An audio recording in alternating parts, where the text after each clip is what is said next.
Tere, minu nimi on Jaanus ning siin räägime psühholoogiast ja vaimsest tervisest lihtsalt, teaduspõhiselt ja praktiliselt. Viimastes videodes rääkisime unest ja taastumisest. Nüüd liigume edasi ärevuse ja emotsioonide juurde. Kujuta ette, et pead mõne minuti pärast suure publiku ees esinema. Sa tead, et tegelikult ei ole sa ohus, aga su süda hakkab kiiremini lööma. Kõhus on imelik tunne, peopesad lähevad higiseks, hingamine muutub kiiremaks ja võib-olla tunned isegi, et käed natuke värisevad. Kõik see võib juhtuda enne, kui oled jõudnud isegi lavale astuda. Aga miks? Kui ärevus on tunne, siis miks me seda tunnet nii tugevalt tunneme oma kehas? Varasemas videos rääkisime sellest, et ärevus on sageli seotud võimaliku tulevase ohuga. See võib olla midagi väga konkreetset. Näiteks eksam, tööintervjuu, esinemine või mõni keeruline vestlus. Aga mõnikord piisab ka lihtsast mõttest, et midagi võib halvasti minna. Ja siin on üks oluline asi. Sinu keha ei reageeri ainult sellele, mis toimub praegu. See võib reageerida ka sellele, mida sinu aju arvab, et võib juhtuda. Kujuta ette, et saad sõnumi. Kas me saame homme rääkida? See on ainult üks lause. Sa ei tea veel, millest teine inimene rääkida tahab. Aga sinu aju hakkab võimalikke stsenaariume läbi mängima. Kas ma tegin midagi valesti? Kas ta on minu peale pahane? Kas midagi juhtus? Reaalset ohtu ei pruugi sel hetkel üldse olla. Aga kui sinu aju hindab olukorda oluliseks või võimalikuks ohuks, võib keha hakata selleks valmistuma ja just siin muutub ärevus füüsiliseks. Suures osas toimub see automaatselt. Meie kehas töötab autonoomne närvisüsteem. See reguleerib paljusid protsesse, mille peale ei pea sa teadlikult mõtlema. Näiteks südametööd, hingamist, higistamist ja seedimist. Kui aju tajub võimalikku ohtu või vajadust kiiresti tegutseda, võib keha liikuda suurema valmisoleku seisundisse. Sa ei pea endale ütlema, nüüd pane mu süda kiiremini tööle. Keha teeb seda automaatselt. Selle eesmärk on valmistada sind ette olukorraks, kus võib olla vaja kiiresti reageerida. Sellepärast võibki ärevus väljenduda väga erinevates kehalistes tunnetes. Süda võib hakata kiiremini lööma, hingamine võib muutuda kiiremaks, lihased võivad pingesse minna, peopesad võivad higistada, käed võivad väriseda, kõhus võib tekkida ebamugav tunne. Mõnel inimesel tekib pearinglus või tunne, et pea on kuidagi kerge. Need aistingud võivad tunduda ebameeldivad, mõnikord isegi hirmutavad. Aga paljud neist on seotud sellega, kuidas keha reageerib olukorrale, mida aju peab oluliseks või potentsiaalselt ohtlikuks. Võtame näiteks lihaspinge. Kui oled ärev, võid märgata, et õlad tõusevad üles.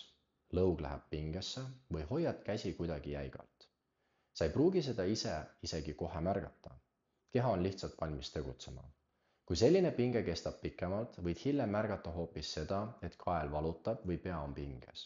Ja alles siis saad aru, kui pinges sa tegelikult olid. Ärevus võib mõjutada ka seedimist. Võib-olla oled enne tähtsat eksamit või esinemist tundnud, et kõhus keerab. Mõnel inimesel kaob söögiisu, teisel tekib tunne, et peab kiiresti tualetti minema. See võib tunduda kummaline, sest probleem ei ole ju otseselt kõhus. Aga aju ja keha töötavad ühe süsteemina. Kui keha valmistub võimalikuks ohuks või pingeliseks olukorraks, võivad muutuda ka protsessid, mis ei ole sellel hetkel kiireks tegutsemiseks kõige olulisemad. Seetõttu võib ärevus anda endast märku ka seedesüsteemis. Ja siis on hingamine. Kui muutume ärevaks, võib hingamine muutuda kiiremaks või pinnapealsemaks. Sageli toimub see täiesti automaatselt.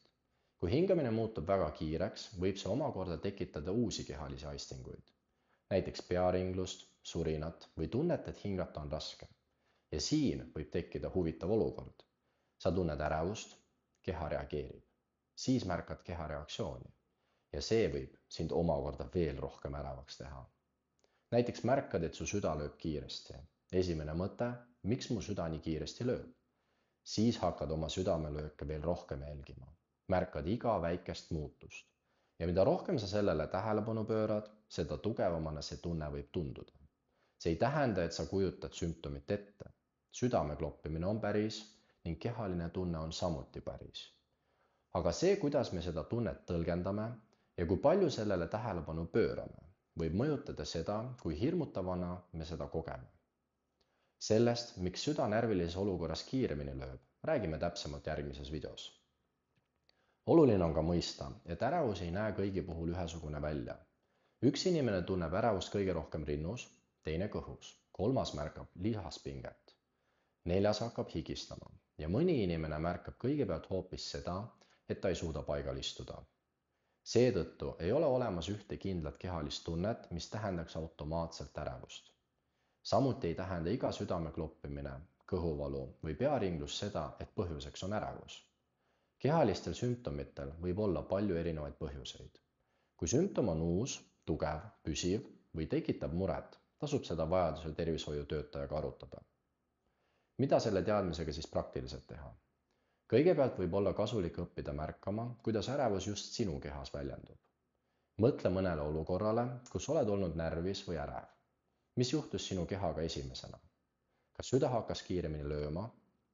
Kas kõht läks pingesse? Kas hingamine muutus? Kas õlad tõusid üles? Või hakkasid käed higistama? Selle märkamine ei tähenda, et pead iga kehalist tunnet pidevalt analüüsima.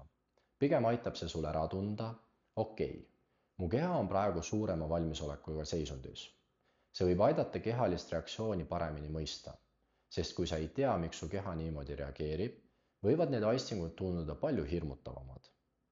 Kui aga saad aru, et ärevus võib päriselt mõjutada südant, hingamist, lihaseid ja seedimist, muutub keha reaktsioon natukene arusaadavamaks.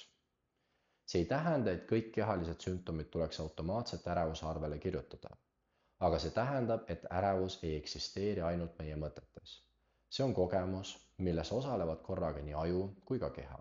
Ja sageli võib keha anda ärevusest märku isegi enne, kui oled ise jõudnud mõelda, ma olen praegult ärevil. Kui sellest videost jääb meelde ainult üks mõte, siis olgu see järgmine. Ärevus ei ole ainult muretsemine sinu peas.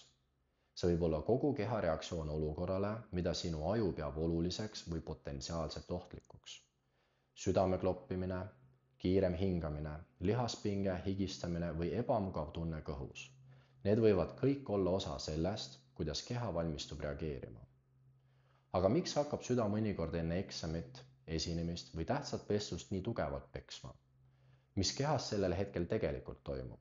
Ja miks võib südame kloppimise märkamine meid vahel veel rohkem närvi ajada? Sellest räägime juba järgmises videos. Aitäh, et vaatasid! Vaimsest tervisest rääkimine ei lahenda probleeme üleöö, kuid aitab meil iseennast paremini mõista. Hoolitse enda eest ning kohtume juba järgmises videos.